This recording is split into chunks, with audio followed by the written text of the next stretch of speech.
Mr. Chair, I have 7:30. All right. Our audio is up. I will let the Zoning Board of Appeals know that this evening we are being broadcast live. So people in the city will be seeing this, just so that you're aware of it. We have one applicant for this evening. And I do want to take the opportunity to welcome Jim Park as our new Zoning Board of Appeals member. Welcome, Jim. Mr. Chair, the floor is yours. Thanks, Hank. I'd like to bring to order the Zoning Board of Appeals meeting for February 10th, 2020. First thing is the approval of the agenda. Is there any discussion? Mr. Chair, I have one addition to that. At the last meeting, we had tabled the December 9th minutes, which are now included in your packet, so there will be 2 sets of minutes to approve. You can take them in one motion or separate motion, whatever the pleasure of the chair. Okay, thank you. I'm looking for a motion to accept the agenda. Motion to approve. Second. Any discussion? All in favor, say aye. Aye. All right, the next one is the December minutes. The December 9th. So it looks like I was here, but didn't vote at all. I don't recall that you were here, though. It says for December I was. You were? January I wasn't. It says I'm present, but I don't have a vote in anything. Then I will add, if you recollect your votes, I will add those to that. I will let her know, and she can make minutes over the additions to it. I think the only one was the Cybor project, and Okay. I'm the one who made the motion to. You did. accept it, so I was Okay. yes. I will reflect that. Thank you, sir. Okay, any other changes to the December 9th minutes? Okay, in order to make this easy, let's move on to the January minutes. Anybody have any questions? Hank, you do have Ben and David being here, and then they're also listed as being absent. Okay, again, Yeah. there's somebody new doing this, Yeah. so, okay, so, Ben and David, I do not believe were here. Does anybody else have a different recollection? Okay, having said that, then I'll make that correction, Mr. Chair. Thanks. I'm looking for approval of both the minutes of December 9th and the minutes of January 13th. Looking for a motion, unless there's further discussion. Motion to approve both as amended. Second. All those in favor? Aye. Aye. Thank you. You're welcome. Okay, now we are up to you. We've gotten rid of all of our housekeeping duties, and it is your turn. All right, thank you. My name is Chris Morgan from Chris Morgan and Associates, and I'm here with my clients, Jason and Patty.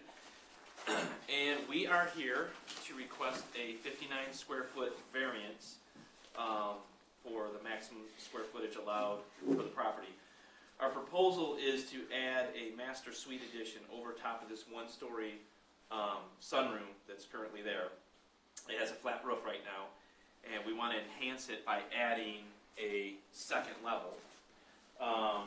You'll see here. So this is the sunroom below, so we'll be adding this area. We'll be going completely over the entire area. One thing I wanted to point out is the previous owner had done a substantial, I think it was in '92, had done a substantial addition to the house. And in doing so, they did a garage that was 860 square feet. So it was, the set aside's 530 square feet. So what we realized is that by having to account for that extra square footage, it puts us over when we add the addition. So that's why we're here for asking for the 59 square feet. The other thing I'd point out is that we're only at 19.84% of lot coverage, so we're well under the maximum lot coverage. We feel like this is a nice addition to the house. We feel like it enhances the house. You can see from the front elevation, here's the one-story area with the flat roof, and then we're adding this on top. We're duplicating all the details with the panels and doing a hip roof, staying below the 26-foot maximum. And you can see this is where, from this point over, was where the original addition was done. and they've got a similar addition over here, so we're kind of duplicating that. We feel like it works well with the house. We feel like it's not detrimental to any of the neighbors, due to the fact we're not expanding the footprint, and that that side, the east side of the property, is heavily landscaped. There's 3 large trees at the property line, as well as other landscaping, so it's fairly well shielded on the east side. So we feel like it's a reasonable request, and with that, I'll turn it over to Hank. Thank you. Mr. Chairman, if I could, I did put a PowerPoint together so that everybody could see exactly what we're talking about. So rather than lying to you, I'm going to turn these lights off so you might be able to see it. Basically, as Mr. Morgan has addressed, they're here for 59 square feet for the maximum house size. The issue that they have is, this is the front of the house right here. And this is the area here that they want to add the second story over.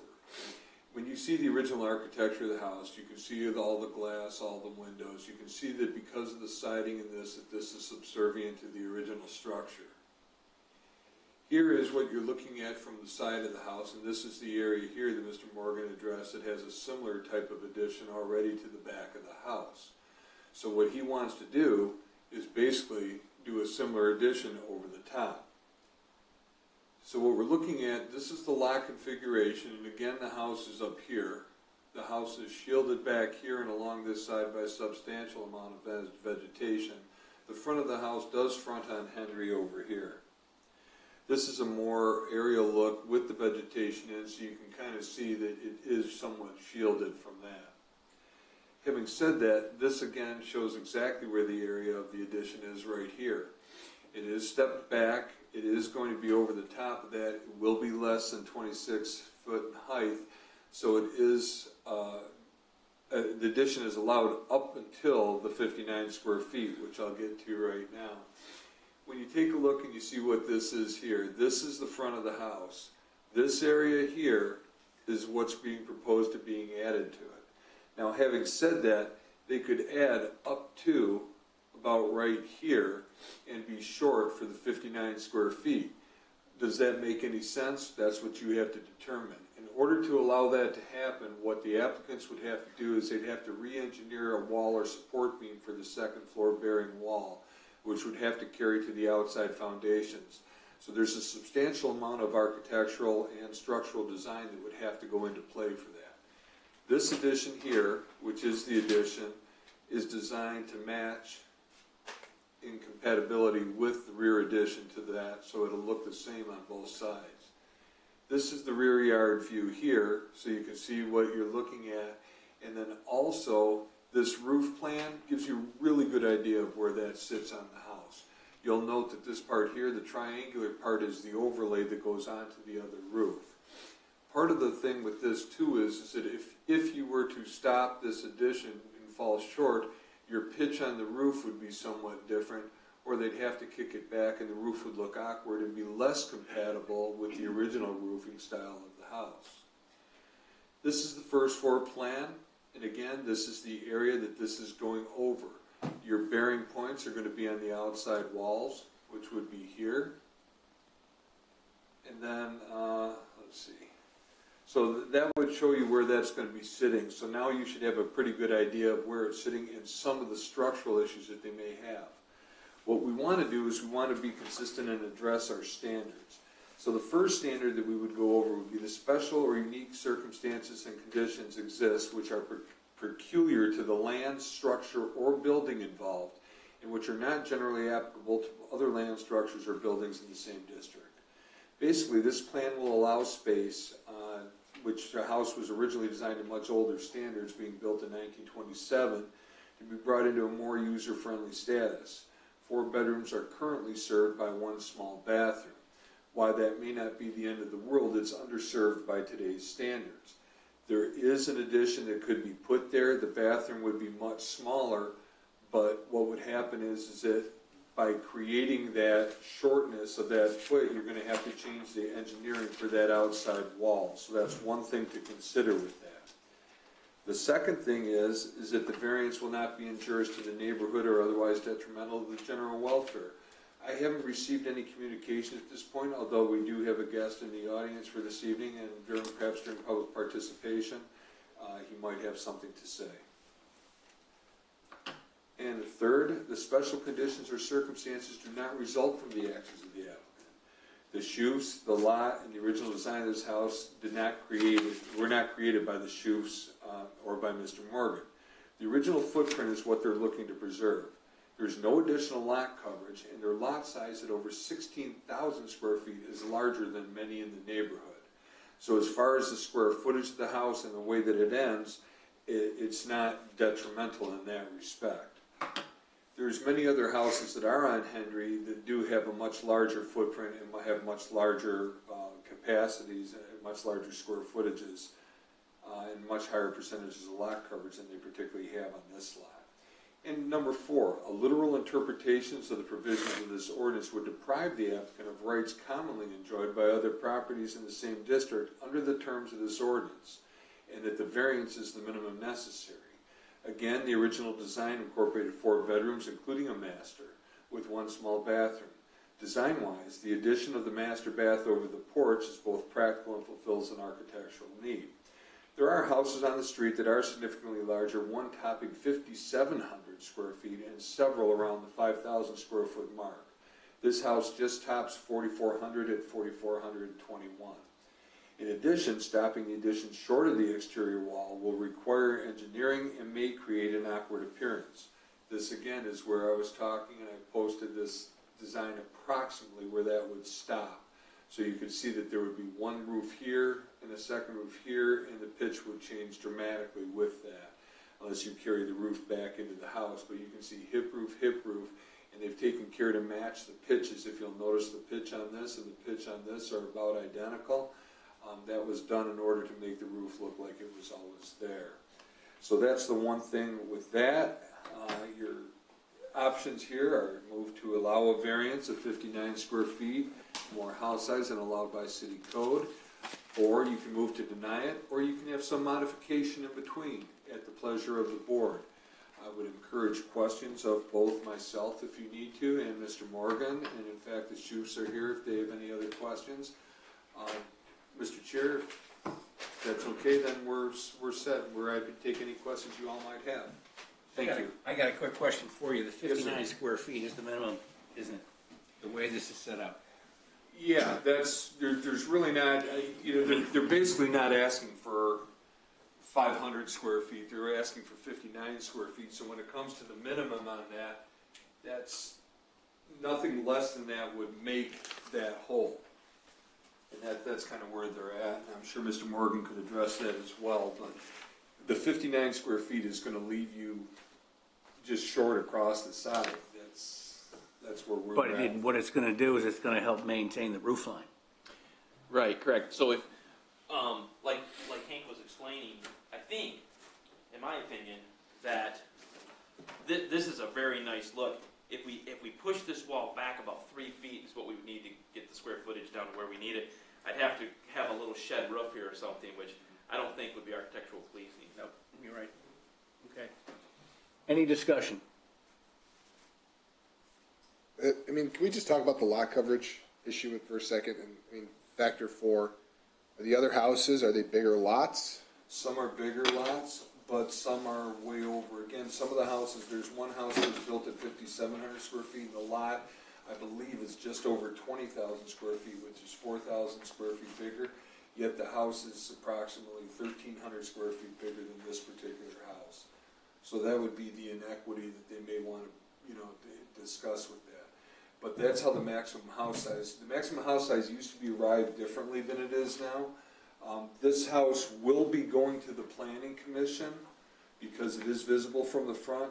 The ZBA fell first, so you're going to approve it with the variance. It goes to the Planning Commission. They could still, of course, deny the plan, but it would, at least they would have the variance to do that should the plan be approved. If not, they would have to come up with a different incarnation of the plan. Okay, I'd like to open it up to public participation. Anybody here have anything to say? We would need your name and address for the record, please. Melvin Schwartz, 8519 Hendry. Pleasure to meet you. Pleasure to meet you. Welcome to the block. It's always nice when neighbors get to meet you. Especially here. Oh, well, it's, hi, I live immediately to the right as we're looking at the picture behind you.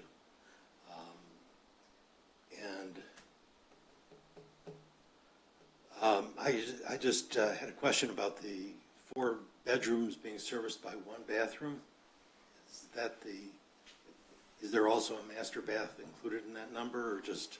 No, there's just one small bathroom, which was what the norm was in 1927, is the way that I'm seeing it.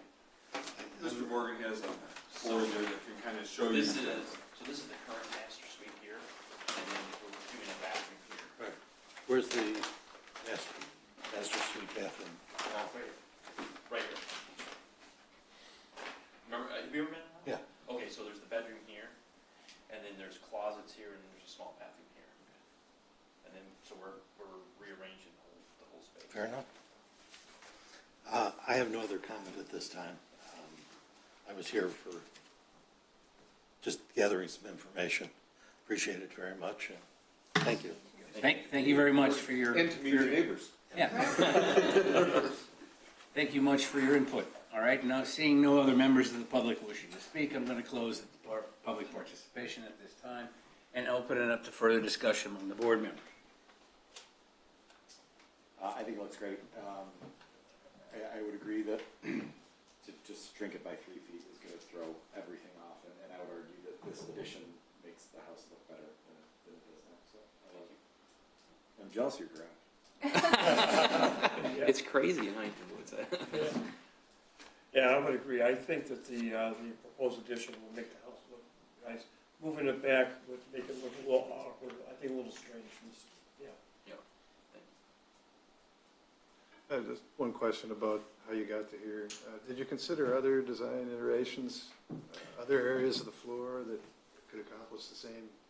Well, So to, right now, so like we said, this house was added on to, so this bedroom back in here, there's this awkward sitting area here, and there's a staircase that goes up, so there's no way to come through here to really access this. We'd have to have steps going up to get back to here.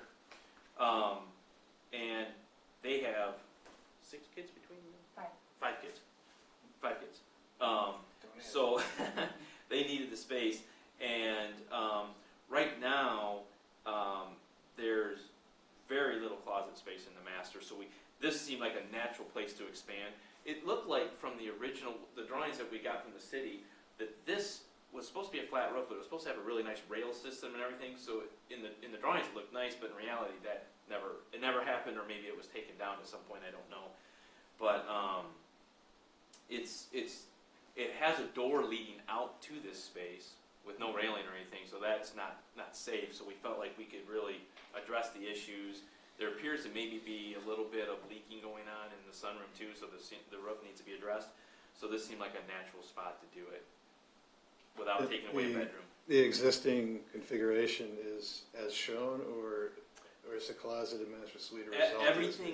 Everything is as shown, except for I actually flipped the master bedroom and the closet. I flip-flopped them. So the closets were back in here, and I moved this door down, gave them a bigger closet, and gave them a better view, because this is a much nicer view of their yard. They have a beautiful yard back here, so we flip-flopped all this, and I'm reconfiguring the windows a little bit back here.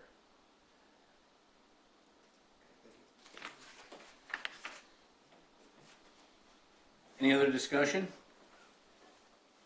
Okay, I'm looking for a motion.